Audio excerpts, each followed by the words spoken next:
Texas is an insanely large and subsequently diverse location with all sorts of demographics, cultures, and people. To someone who grew up in one of Texas's large cities, their vision of Texas might be a cosmopolitan urban metroplex with modern amenities such as advanced infrastructure and skyscrapers. To someone out in the country, Texas is a rugged and often unpredictable landscape with large flat fields that go on for miles.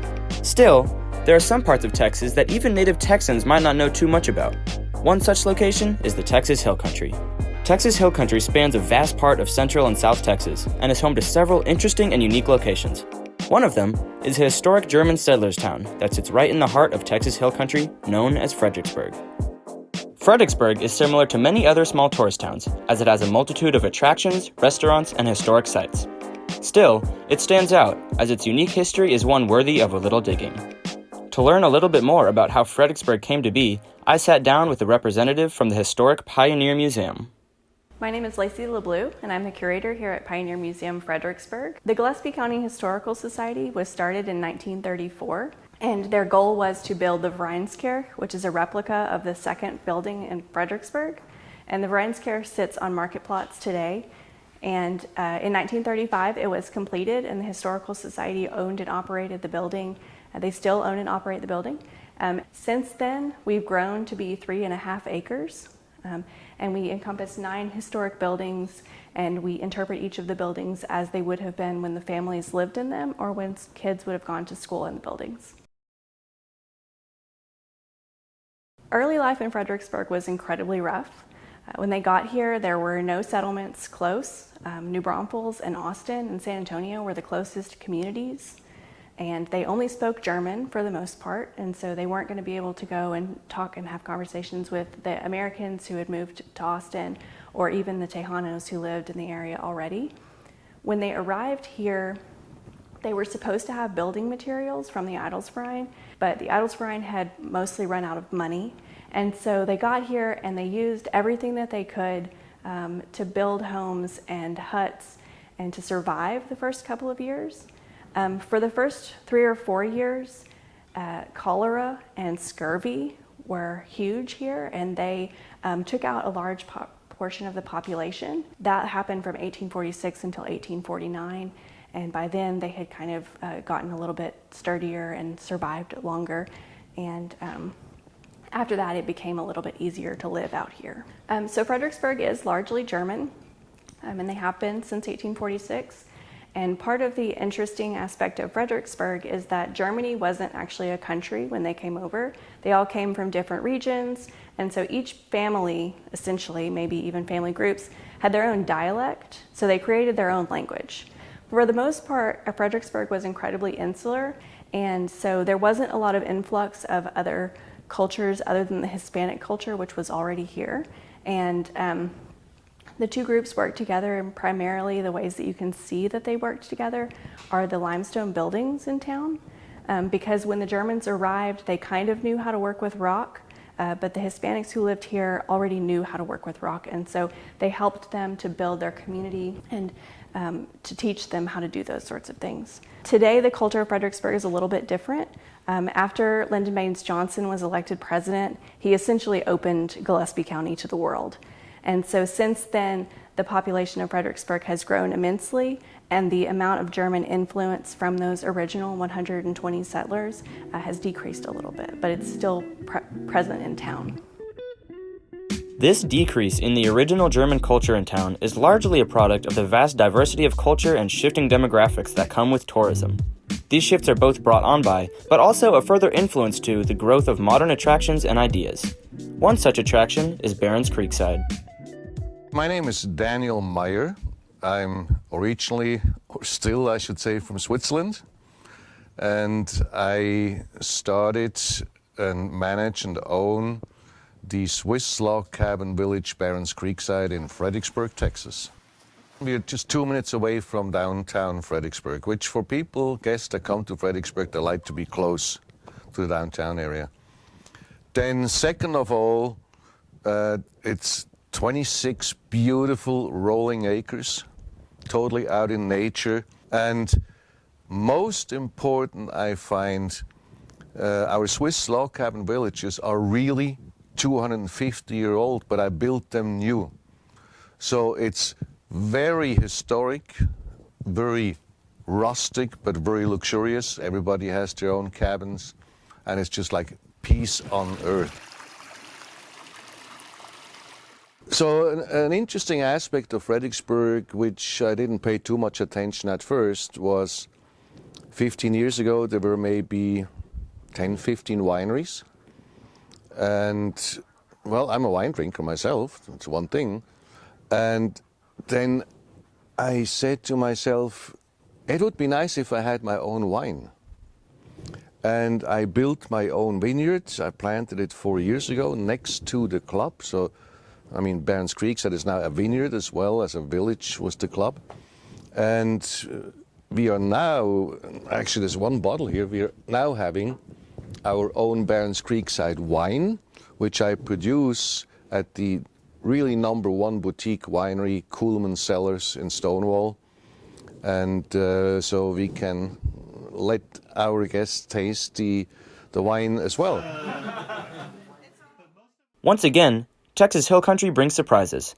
A prosperous and prolific wine industry isn't something most people would presume to be present in Texas, but it fits right in Fredericksburg. John O. Moisebach actually grew grapes here. When he arrived, he was a botanist, and he grew quite a few different brands or types of grapes. And when France had a grape famine, Moisebach actually sent Texas grapes to France. And then the first commercial winery was actually in the early 1900s, and it was the 4 Hour Winery, or the Texas Winery. The next winery was in the 1970s, and still exists today, I believe. And then the next one, I think, was probably Becker or Grape Creek, and they're also both still very large industry. So grape growing has been around for a while in the Hill Country, but it has expanded far beyond its original roots and has flowered into an economic juggernaut. The previously mentioned Coolman Cellars should be able to provide more insight. My name is Jennifer Cobb, and I'm one of the owners and founders of Coolman Cellars. So Coolman Cellars has been open to the public for 6 years. We opened in October of 2014, and my husband and I had a love for wine.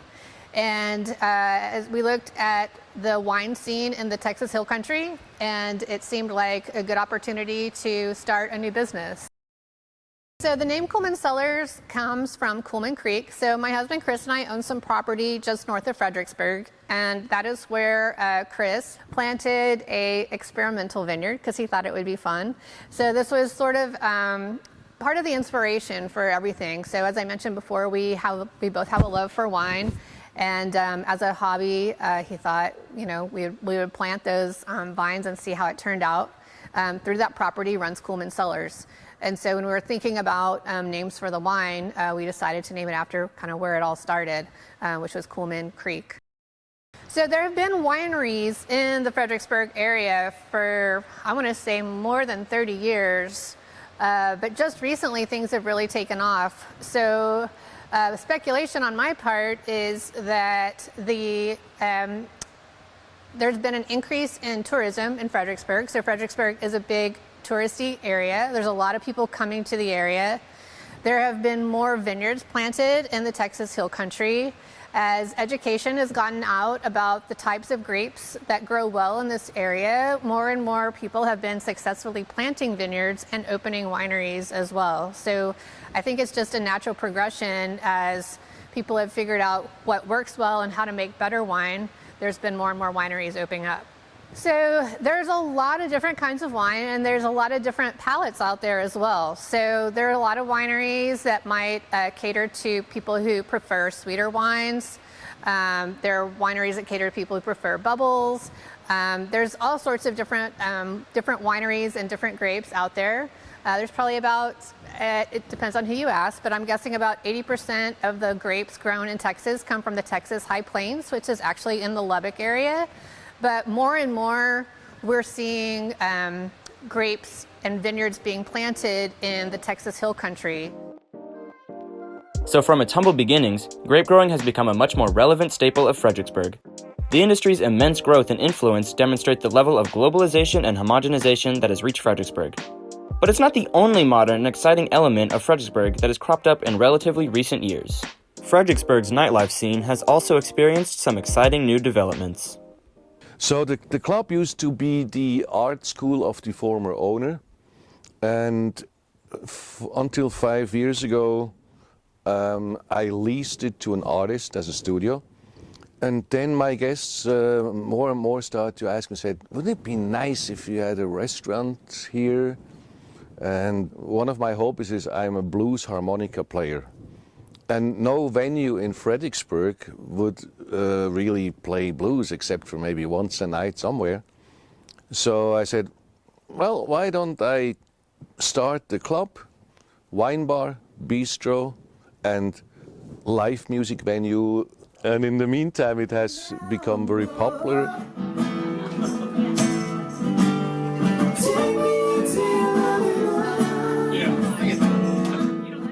What I like about this venue is that the people pay attention. I know that might sound silly, but sometimes we'll play in like a loud night bar or nightclub, and we're kind of just background music, and it's easy to just overlook us or ignore us. But here, Daniel, the owner, he makes it a point to like point us out and say, you know, they're here and they're taking their time to be here. And it's not even just that they pay attention, they are interested in the music. Time can bring you down, time can bend you. Need experience, no, to turn me ahead. Everybody get up, it's time to slam now. We got the real jam going now. Welcome to the Switch. I think music is something that's meant to connect people. So when we play here, it feels like that's actually happening. So a very good question. Now, why a Swiss village in a German settlers area? The Swiss culture is very close to the culture of southern Germany, like Bavaria. Lots of Germans live in Switzerland. Our cultures are pretty similar. And I think the best example when I first came was when I bought the property. A few days later, somebody in town said, "Oh, I heard that you bought what's now Barron's Creekside. I mean, it's a really nice property, but you have quite a strange old German farmer as a neighbor." I said, "Okay." 2-3 days later, I see an old man walking along the fence line with his hands in his pockets, kind of, you know, like an old man. And I went over there. I said, that must be, you know, my neighbor, Mr. Itz. And I said, "Hello, Mr. Itz, I'm Daniel. I'm the new owner." And he looked up. He said, in German, he said, "Do you speak German?" And I took my hand out of my pocket. I said, "Natürlich spreche ich Deutsch. Certainly I speak German." He says, he reached out his hand out of his pocket, reached through the fence and said, "So we will be good neighbors." While the modern makeup and demographics of Fredericksburg have shifted dramatically since their original roots, Daniel's story demonstrates a crucial and inspiring part of Fredericksburg that has existed since the very beginning. Fredericksburg has long been a conglomeration of different cultures that have worked together and coexisted, often in unprecedented and historic ways. In 1847, one of the coolest things that happened in Fredericksburg occurred. On May 9th, John O. Moisebach, the founder, signed a treaty with the Pentucket Comanche, and that is the only treaty ever created between a group of citizens and a Native American band that's still honored today. And so essentially what it did was it said that the Pentucket of the Comanche would be protected if they were to come into Fredericksburg, and the people who lived in Fredericksburg would be protected if they went into the Pentucket territory.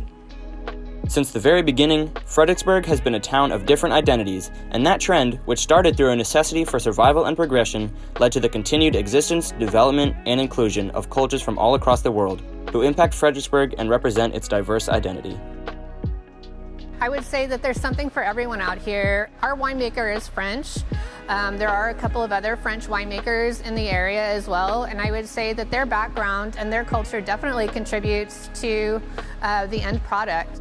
I think that the history of Fredericksburg is incredibly important to the future of Fredericksburg because these people came over with absolutely nothing.